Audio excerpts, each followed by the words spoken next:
Olá, pessoal. Vamos fazer lindeza? Vamos fazer uma lembrancinha linda. Cola um palito de picolé no outro aí, ó.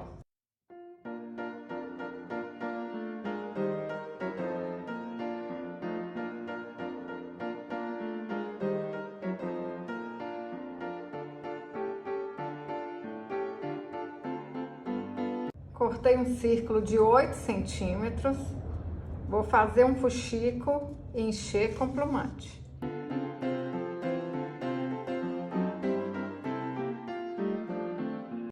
Para fazer o cabelo, cortei 20 fios de 15 centímetros e amarrei no meio.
Para fazer a franja, dei 6 voltas ao redor de um dedo, amarro aqui no meio e corto as pontinhas.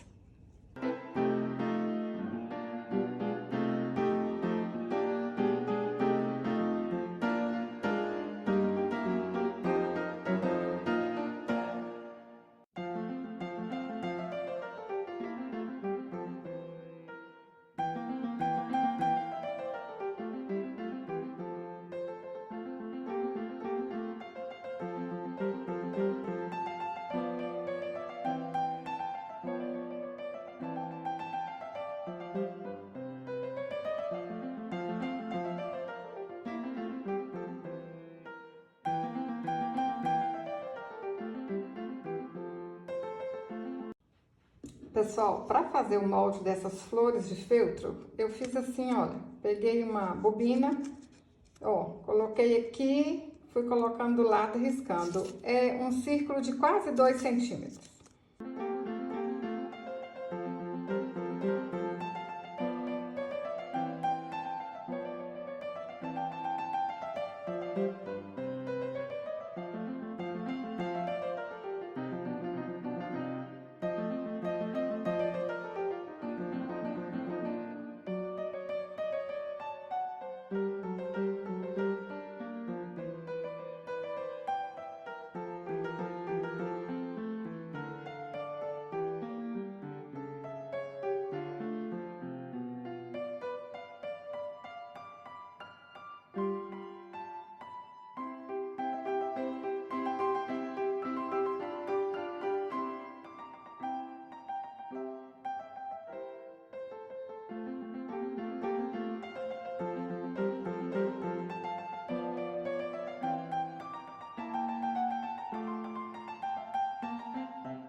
Pintei o rostinho com a caneta Micron 005, marrom, vermelha e preta.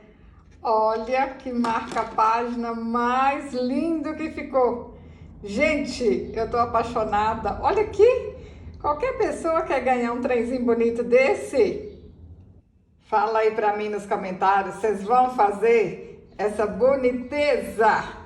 Se gostou desse vídeo, curte, compartilhe. Até o próximo vídeo. Saúde e paz!